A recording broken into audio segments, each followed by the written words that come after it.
Hello and welcome दोस्तों। स्वागत है आपको एक बार फिर से आपकी अपने channel RMC batching plant India में। तो दोस्तों आज हम बात करने वाले हैं कि जब आप घर की कंस्ट्रक्शन की काम करते हो तो घर की कंस्ट्रक्शन की समय जो मटेरियल यूज़ किया जाता है वो कौन सा मटेरियल बेस्ट है, कौन सा आपके लिए अच्छा होगा।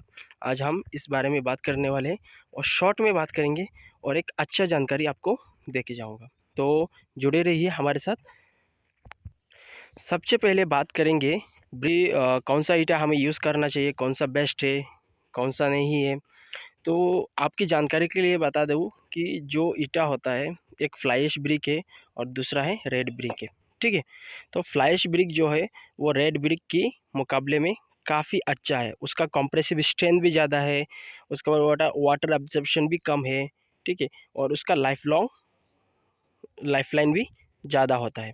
तो इसके लिए मैं प्रेफर करूँगा आपको कि आप जो है आपकी घर की कंस्ट्रक्शन के लिए जो ईंटा यूज़ करोगे वो आप रेड ब्रिक को यूज़ ना करके आप फ्लाई ऐश ब्रिक को यूज़ करें।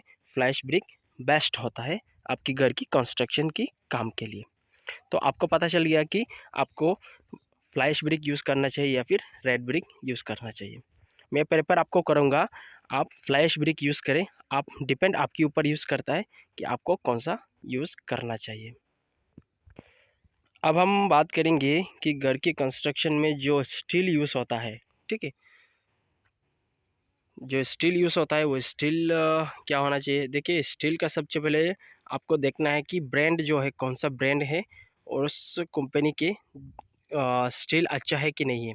ठीक है, उसके बाद आपका क्या होता है उसमें ग्रेड होता है। देखिए ये 500 MX है, ये ग्रेड होता है। ये ग्रेड आपको देखना है, ये ग्रेड रहना ही चाहिए। उसके बाद उसमें ISI mark Indian standard institutions ये होता है। ठीक है, ये बहुत ही ज़रूरी है। ISI मार्क आपको देखना है, उसके बाद आपको इसका ग्रेड देखना है। ठीक है, तो इससे भी आपको पता चल जाता है यह स्टील अच्छा है कि नहीं है। उसके बाद आप क्या कर सकते हो, जो स्टील है दो 1-1 मीटर के स्टील आप काट करके ले सकते हो। उस स्टील को आपको क्या करना है, दोनों हाथ में लेना है और उसको ज़ोर से ऐसे मारना है। तो मारने की वजह से उसकी जो आवाज़ आती है, उसका साउंड चन चन करके एक आवाज़ आता है। वो आवाज़ अगर जनरेट हो रहा है तो इसका मतलब वो स्टील की। आपके घर में जब भी कंस्ट्रक्शन की काम होती है तो कंस्ट्रक्शन के काम होने से पहले आपको प्रॉपर तरीके से एक जेन्युइन इंजीनियर से लेआउट करवा के आपको लेना है। अगर आपका प्रॉपर तरीके से लेआउट नहीं हुआ तो आपको मैं दिखाता हूँ इस तरह से प्रॉब्लम क्रिएट हो सकता है। ये देखिए, ये जो बीम आपको दिख रहा है ये पूरी जो बीम है ये स्लोप में आ गया। प्लिंथ बीम है जिसे हम प्लिंथ बीम कहते हैं, ये पूरी की पूरी स्लोप में आ गया।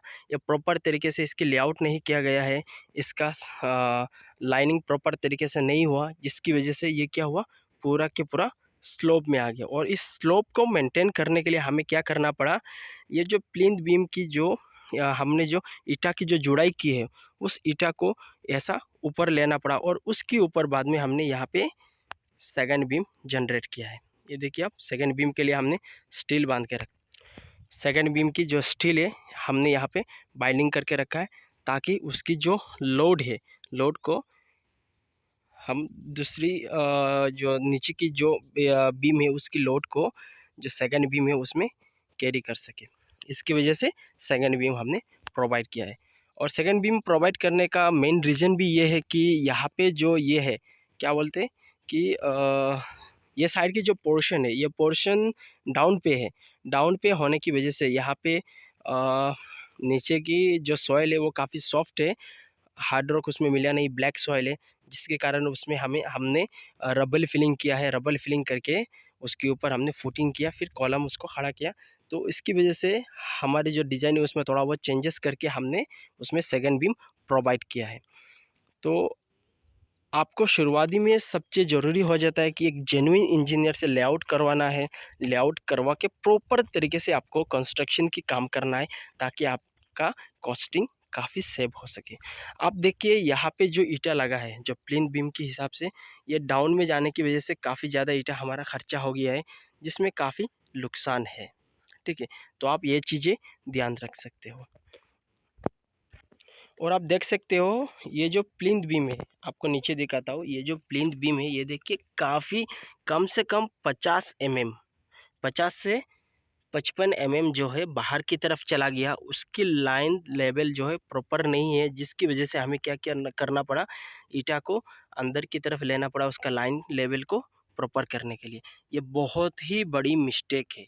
आपको इस तरह से मिस्टेक बिल्कुल कौन सा रेती आप यूज़ कर सकते हो, सबसे अच्छा जो रेती होता है वो कौन सा रेती होता है। देखिए रेती 2-3 टाइप में आ जाते हैं। एक है जो वाइट कलर का जो दिखता है, नेचुरल सैंड ये, जिसे हम वाइट सैंड भी काफ़ी हद तक कहते हैं। दूसरा है जिसे ब्लैक सैंड कहा जाता है, वो काली रेती होता है। तो ब्लैक सैंड के मुकाबले में वाइट सैंड जो है वो काफ़ी अच्छा होता है, क्योंकि उसमें सिल्क कंटेंट बहुत ही कम होता है और वो फाइन होता है बहुत, लेकिन उसमें सिल्क कंटेंट काफ़ी कम होता है। और दूसरा जो ब्लैक सैंड होता है, ब्लैक सैंड में सिल्क कंटेंट बहुत ही ज़्यादा होता है, उसमें मिट्टी का परसेंटेज ज़्यादा होता है और उसमें आपका सीमेंट कंटेंट भी ज़्यादा लगता है, सिल्क कंटेंट ज़्यादा होने की कारण। तो इसलिए मैं प्रेफर करूँगा आप रिवर सैंड यूज़ करें, तो ब्लैक सैंड से बेटर आप वाइट सैंड ही यूज़ करें। उसके बाद उस सैंड में दूसरा और एक सैंड आता है जो क्रश सैंड है। क्रश सैंड कहते हैं, जो क्रशर में स्टोन को पीस के बनाया जाता है, ठीक है, उसको ग्रेडिंग करके स्टोन को क्रशिंग करके बनाया जाता है। जो सैंड होता है उसे क्रश सैंड कहा जाता है। क्रश सैंड का स्ट्रेन अच्छा है, बट छोटे मोटे आप जो घर की कंस्ट्रक्शन कर रहे हैं उसमें आप क्रश सैंड के बदले में रिवर सैंड ही यूज़ करें, ठीक है। अब बात करेंगे हम एग्रीगेट के बारे में। देखिए एग्रीगेट जो है आरएमसी यानी रेडी मिक्स कंक्रीट में दो टाइप की यूज़ किया जाता है। एक होता है 10 mm और दूसरा होता है 20 mm।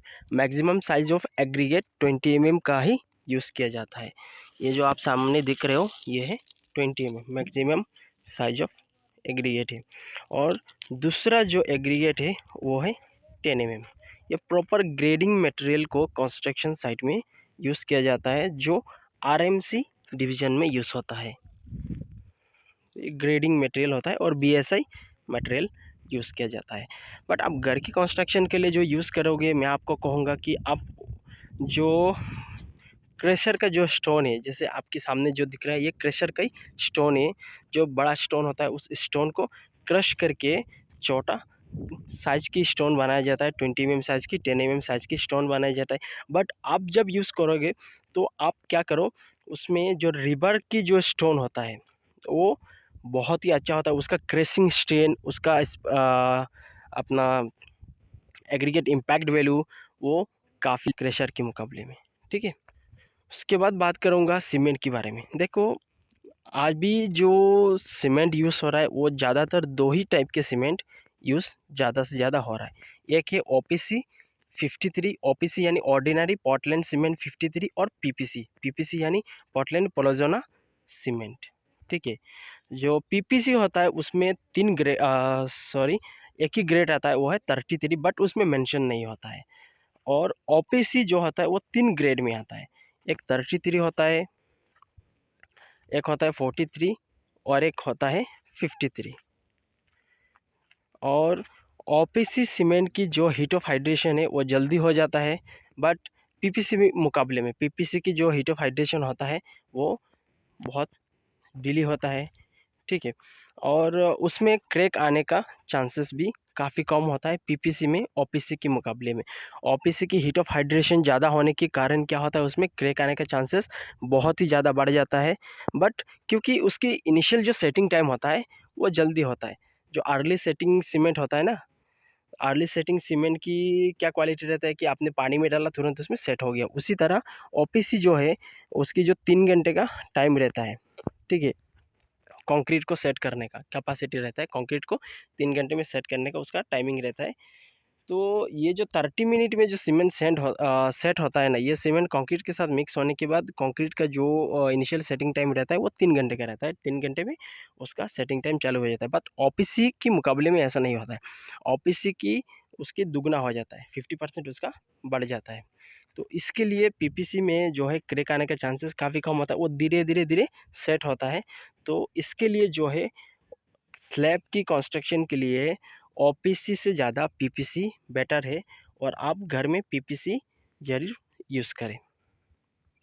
और जब आप कोई सीमेंट यूज़ करते हो तो आप सीमेंट में सबसे पहले सीमेंट का जो बैग लेते हो उसमें देखो 7 हुक, जो हुक मारते हैं ना, उसमें 7 टाइम्स हुक्स से ज़्यादा हुक नहीं होना चाहिए, पूरा फ्रेश होना चाहिए। उसके बाद उस सीमेंट का जो manufacturing date, week, month and year, ठीक है, उसमें लिखा हुआ रहता है।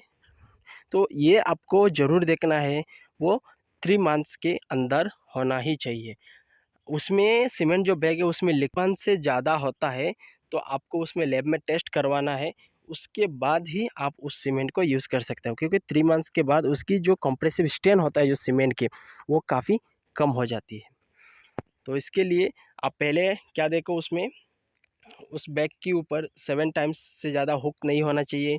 उसके बाद उसमें ISI मार्क होना चाहिए। उसके बाद उसमें क्या होना चाहिए, 3 मंथ्स के अंदर होना चाहिए। उसके बाद वो जो सीमेंट है, उस सीमेंट में गोटियाँ नहीं होना चाहिए, जो मॉइस्चर पकड़ लेता है ना, वो गुट के। उसके बाद वो जो सीमेंट है, वो वो जो सीमेंट है वो आपकी क्वालिटी में अगर बैठ रहा है तो आप उसे यूज़ करें, ठीक है। फिर आप जब कंक्रीट बनाओगे तो उसमें जो लीकेज का जो प्रॉब्लम होता है स्लैब में, तो आप जो उसका कंक्रीट की मिक्सिंग करोगे, सीमेंट, सैंड, एग्रीगेट, ठीक है, वाटर को मिक्स करोगे, तो उसमें आप क्या करो, डॉक्टर फिक्सित के वाटर प्रूफिंग केमिकल मिलता है, ठीक है।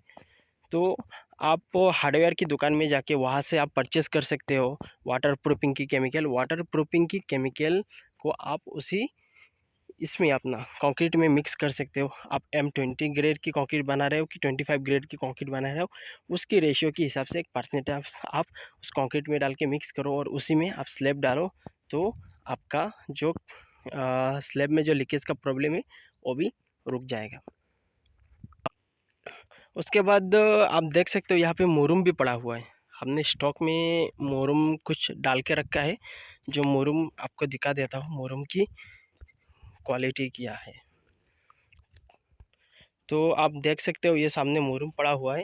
ये मोरुम की क्वालिटी इतनी अच्छी नहीं है, ये सॉफ्ट मोरुम है। ये जो है ये सॉफ्ट मोरुम है। ये मोरुम रोलिंग करने वक्त टूट जाती है और उसमें जो स्टोन दिख रही है ये बड़ी बड़ी स्टोन है और ये हार्ड स्टोन है, जो ये मुरुम में नहीं होना चाहिए। तो ये जो मुरुम है इसको एक्सेप्ट नहीं करते, ये रिजेक्टेड मुरुम है। इसके लिए हमने इसको स्टॉक मार के रख दिया और इसको उठा के बाहर डालने वाले हैं। तो उम्मीद करता हूँ आपको हमारी वीडियो पसंद आई होगी, और ऐसे ही वीडियोस को देखने के लिए हमारे चैनल को सब्सक्राइब कीजिए, बेल आइकन को प्रेस करके ऑल में कीजिए, ताकि जब भी हम कोई नई वीडियोस डालें सबसे पहले आपको मिले। और हाँ, आपकी फ्रेंड्स को भी शेयर कीजिएगा ताकि उन्हें भी हमारी वीडियोस देखने का मौका मिले और एक टेक्निकल रिलेटेड वीडियोस देख के वो भी इंस्पायर हो सके और अपनी घर की कंस्ट्रक्शन की काम जो है उसको प्रॉपर तरीके से करवा सके। तो आज की वीडियो में बस इतना ही। Thanks for watching this video.